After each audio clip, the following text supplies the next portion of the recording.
Bonjour à tous. On se retrouve aujourd'hui pour la deuxième partie de la vidéo Histoire personnage Commandant Blanc actuel de Nier Automata. Dans cette vidéo, on parlera de ce qui s'est passé depuis la fin de la première partie de l'histoire personnage Commandant Blanc actuel de Nier Automata jusqu'à la fin de l'histoire personnage Commandant Blanc actuel de Nier Automata. Alors allons-y. Plus tard, dans la salle de commandement de la 13e station orbitale Bunker, avec le Conseil de l'Humanité qui raconte l'objectif des androïdes Yora. Une fois que le Conseil de l'Humanité termine ce qu'il avait à dire, tous les soldats se mettent au garde à vous, tout en prononçant « Gloire à l'humanité ». Plus tard, Toubi et Nanesh observaient à travers un écran. Le commandant Blanc se trouve dans la salle avec le Conseil de l'Humanité, tout en fermant les yeux. Il se dit que c'est fini pour Toubi. Le panneau d'affichage change pour afficher A2. Le commandant Blanc se dit que c'est pareil pour A2. A2 remarque qu'on l'observe et se met en garde face à l'objet qu'il observe. A2 détruit ensuite l'objet qu'il observait. L'écran se brouille. Les couloirs de la 13e station orbitale Bunker. Une opératrice se rapproche d'une zone privée. L'opératrice appelle le commandant Blanc avec une voix timide, tout en lui disant qu'elle vient chercher le commandant Blanc. La porte s'ouvre avec l'opérateur qui regarde face à elle. L'opérateur panique à fond et ferme à toute vitesse ses yeux, tout en s'excusant. Le commandant Blanc, qui se relaxe, explique à l'opérateur que ce n'est pas grave et lui demande son rapport. Le commandant Blanc et l'opérateur marchent dans les couloirs de la 13e station orbitale Bunker, où l'opérateur fait son rapport à le commandant Blanc en même temps, avec le commandant Blanc qui dit ce qu'il faut faire. Le commandant Blanc arrive dans la salle de commandement de la 13e station orbitale Bunker. Le commandant Blanc s'arrête et l'écran s'éteint. Les panneaux de l'écran de la salle de commandement s'ouvrent en se coulissant sur eux-mêmes. Une armée se révèle derrière au garde à vous. Tout le monde dans la salle de commandement de la 13e station orbitale Bunker observe l'armée avec le commandant Blanc qui dit à tout le monde de commencer. Que c'est parti pour la dernière bataille. Peu de temps après, dans la salle de commandement de la 13e station orbitale Bunker, avec le commandant Blanc qui relate les exploits que l'organisation Yora a accomplis jusqu'à maintenant. Le commandant Blanc explique ensuite que l'armée de l'humanité doit lancer une attaque générale contre les machines. Le commandant Blanc, avec une voix rassurante, explique aux androïdes Yora qu'ils vont combattre aux côtés de l'armée de l'humanité. Le commandant Blanc fait rappeler aux androïdes Yora ce qu'ils sont. Elle termine ensuite sur un majestueux « Gloire à l'humanité » avec les soldats qui répliquent aussitôt. Le commandant Blanc envoie alors l'attaque générale. Peu de temps après, l'explosion est visible depuis la salle de commandement où un opérateur explique à le commandant Blanc que le point Gamma a été détruit. Un opérateur explique à le commandant Blanc que le satellite laser D132 entre en phase de refroidissement. L'autre opérateur dit à le commandant Blanc qu'il reste plus que 2 usines désaffectées ennemies à abattre. Le commandant Blanc donne l'ordre aux opérateurs de détruire la deuxième cible. Une fois que le satellite laser D132 aura fini de se refroidir, les opérateurs appliquent l'ordre de le commandant Blanc. 2 temps après, dans la salle du Conseil de l'Humanité avec le Conseil de l'Humanité et le commandant Blanc, le Conseil de l'Humanité remarque au commandant Blanc que les unités centrales ennemies Adam et Ève ont été éliminées. Le Conseil de l'Humanité explique au commandant Blanc qu'ils ont confirmé que les extraterrestres ont été abattus. Il parle ensuite au commandant Blanc de la recherche des extraterrestres avec la raison sur pourquoi il faut garder cette recherche secrète. Le Conseil de l'Humanité donne ensuite l'autorisation au commandant Blanc d'utiliser les satellites laser D132 et de donner des armes à la résistance. Le commandant Blanc est alors surpris où il demande au Conseil de l'Humanité ce que ça signifie. Le Conseil de l'Humanité explique à le commandant Blanc la raison de ce choix. Le commandant blanc remercie le Conseil de l'Humanité et elle prête serment au Conseil de l'Humanité. Il termine avec « Gloire à l'humanité ». Plus tard, dans la salle de commandement de la 13e station orbitale Bunker, après l'infection du virus logique dont les androïdes Yora présents sur Terre, où il y a Tubi et Nanes qui appellent le commandant blanc, afin que le commandant blanc se réveille et qu'elle reconnaît Tubi et Nanes. Le commandant blanc se met à sourciller ses sourcils. Le commandant blanc demande à Tubi et Nanes ce qu'ils font avec elle. Tubi et Nanes s'inquiètent ensuite de la santé de le commandant blanc. Nanes demande à le commandant blanc la localisation des opérateurs. Le commandant blanc ne comprend pas et il demande à Nanes ce qu'il veut dire par la localisation des opérateurs. Nanes explique la situation à le commandant blanc. Le commandant blanc écarquille les yeux où elle apprend la situation actuelle des androïdes Yora. Le Conseil de l'Humanité se met à parler à le commandant blanc, où le Conseil de l'Humanité parle d'une situation où les androïdes ont vaincu et démoli les machines. Le commandant blanc demande la vérification des images qu'elle voit à Tubi et à Nanes.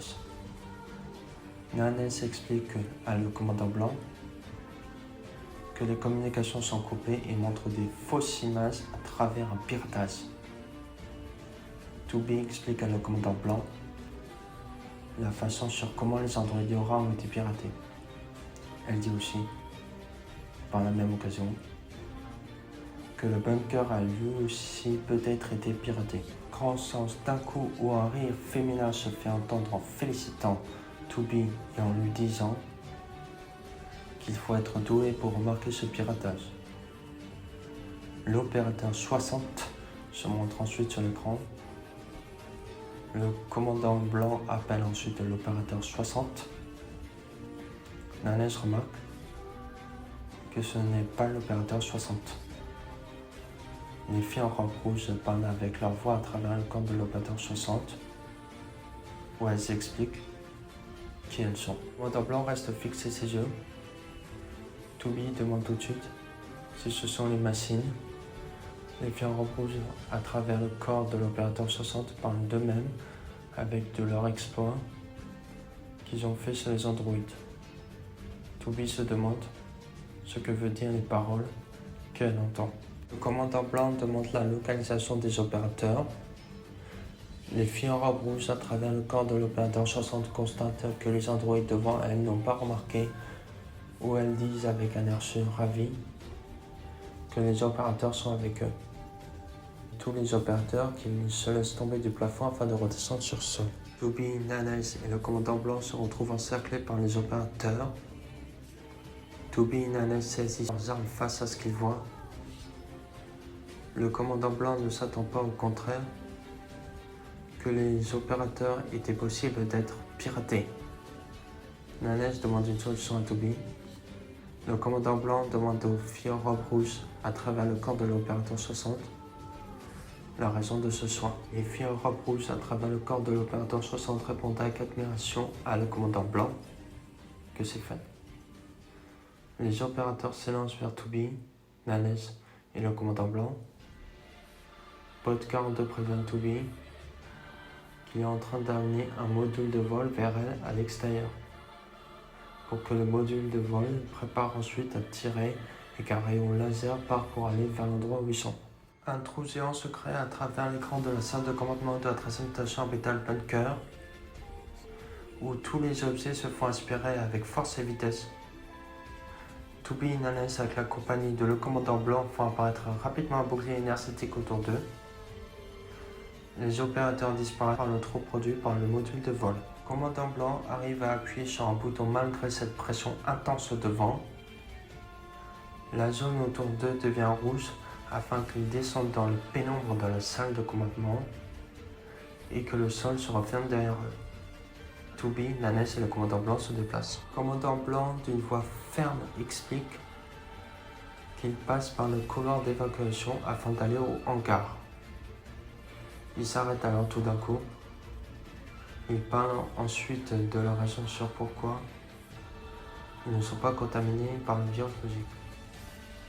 Toby et Nanes passent devant le commandant blanc en courant afin de se positionner devant le commandant blanc avec leur épée. Une fille en robe rouge à travers le corps de l'opérateur 60 s'approche de Toby, Nanes et le commandant blanc où elle appelle Toby. Toby prononce du coup le surnom de l'opérateur 60 par 60. Et fille en robe rouge à travers le corps de l'opérateur 60 supplie que Toby joue avec elle. Le corps de l'opérateur 60 perd la tête. L'opérateur 60 fonce en sautant ensuite avec surprise vers le Toby, Nanes et le commandant blanc. Toby se prépare en posture de combat. Le commandant blanc réagit immédiatement où elle enlève un crochet de ses habits et elle tue l'opérateur 60 avec l'aide de crochet. L'arme disparaît par la suite du corps de l'opérateur 60. L'opérateur 60 reprend ses esprits et dans ses derniers instants, elle s'excuse pour tout à Toby, à Nanes et à le commandant blanc avant de mourir. Le commandant blanc serre ensuite très fortement contre elle l'opérateur 60. Par la suite, le crochet tombe par terre.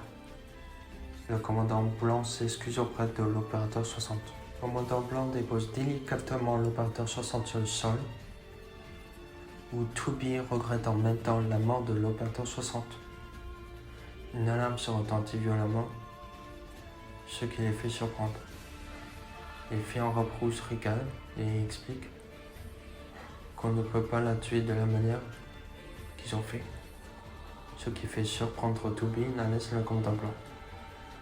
Elle enclenche ensuite l'autodestruction du bunker.